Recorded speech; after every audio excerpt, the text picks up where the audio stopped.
ভারতীয় উপকূলরক্ষী বাহিনীর হাতে আটক বাংলাদেশি ট্রলার। ফ্রেজারগঞ্জে মেরিন পুলিশের হাতে তুলে দেওয়া হলো ধৃত বাংলাদেশি নৌকা।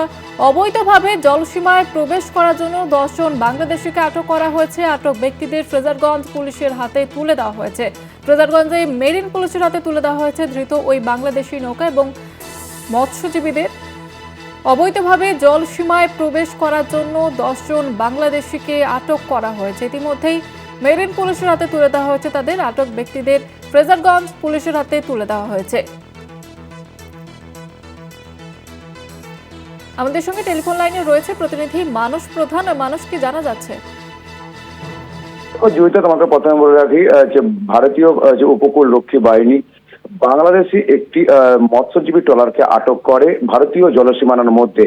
ওই ট্রলারটির নাম রয়েছে মায়ের দয়া। ওই ট্রলারে মোট 13 জন মৎস্যজীবী ছিল। তবে বাংলাদেশি যে মৎস্যজীবী যে ট্রলারটি ভারতীয় যে জলসীমানায় এসে কিন্তু মাছ ধরছিল বলে জানাচ্ছে উপকূল রক্ষী বাহিনী। সেই 13 জন মৎস্যজীবীকে কিন্তু ফ্রেজারগঞ্জ কোস্টাল থানার পুলিশকে হাতে তুলে দেওয়া হয় এই উপকূল রক্ষী বাহিনীর পক্ষ থেকে এই 13 জন মৎস্যজীবীকে।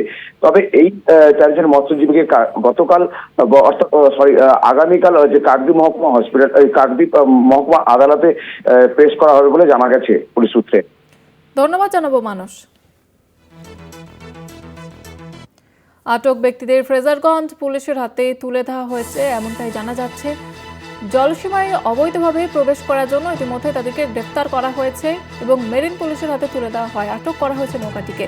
ফ্রেজারগঞ্জে মেরিন পুলিশের হাতে তুলে দেওয়া হয় ধৃত বাংলাদেশি নৌকা। অবৈধভাবে জলসীমায় প্রবেশ করার জন্য 10 বাংলাদেশিকে আটক করা হয়েছে। আটক ব্যক্তিদের ফ্রেজারগঞ্জ পুলিশের হাতে তুলে দেওয়া হয়েছে এমনটা এখনো পর্যন্ত জানা যাচ্ছে। যেমনটা জানাচ্ছিলাম আপনাদের যে অবৈধভাবে জলসীমায় প্রবেশ করার জন্য 10 জনকে আটক করা হয়েছে।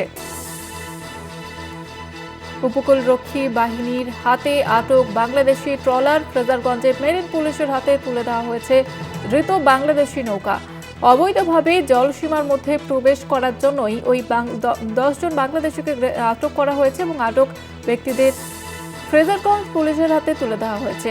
যেমনটা আপনাদের জানাচ্ছিলাম যে অবৈধভাবে জলসীমার মধ্যে প্রবেশ করার জন্য আটক করা হয়েছে ওই বাংলাদেশিদের 10 জনকে এবং ফ্রেজারগঞ্জে মেরিন পুলিশের হাতে তুলে দেওয়া হয় ধৃত বাংলাদেশি নৌকা।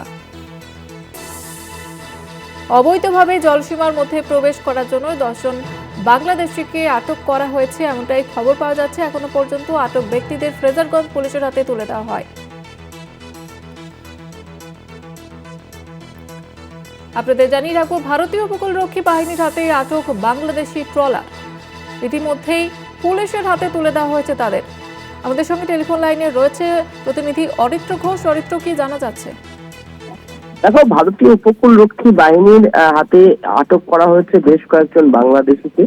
এটা জানা যাচ্ছে ভারতীয় প্রতিরক্ষা মন্ত্রক সূত্রে যে ভারতীয় উপকূল রক্ষী বাহিনী তারা যখন টহল দিচ্ছিলেন সেই সময় ফ্রেজারগঞ্জ এলাকায় জলসীমায় অবৈধভাবে প্রবেশ করে বাংলাদেশি নৌকো, মাছ ধরার নৌকো, এবং সেই সময় তারা সেই সমস্ত যারা মাছ ধরতে এসেছিলেন সেই সমস্ত নাগরিকদেরকে জিজ্ঞাসাবাদ করে এবং জিজ্ঞাসাবাদ করে জানা যায় তারা অবৈধভাবেই ভারতের জলসীমায় প্রবেশ করেছে। এবং এটি জানার পরেই ভারতীয় উপকূলরক্ষী বাহিনী তাদেরকে আটক করে।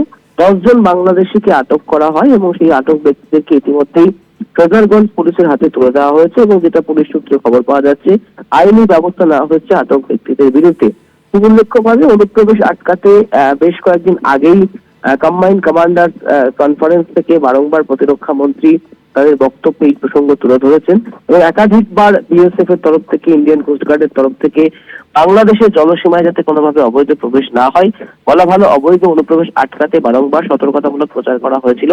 তারই মধ্যে এই ঘটনা এবং যেটা শেষ খবর পাওয়া যাচ্ছে এই যে 10 জন যারা বাংলাদেশি নৌকা নিয়ে প্রবেশ করেছিলেন ভারতের জলসীমায় তাদের সকলের বিরুদ্ধেই আইনানুগ ব্যবস্থা নিচ্ছে পুলিশ এবং ইন্ডিয়ান কোস্টগার্ড অর্থাৎ ভারতীয় উপকূলরক্ষী বাহিনীর তৎপরতায় অনুপ্রবেশ ঠেকানো গিয়েছে বলে জানানো হচ্ছে প্রতিরক্ষা মন্ত্রকের তরফ থেকে।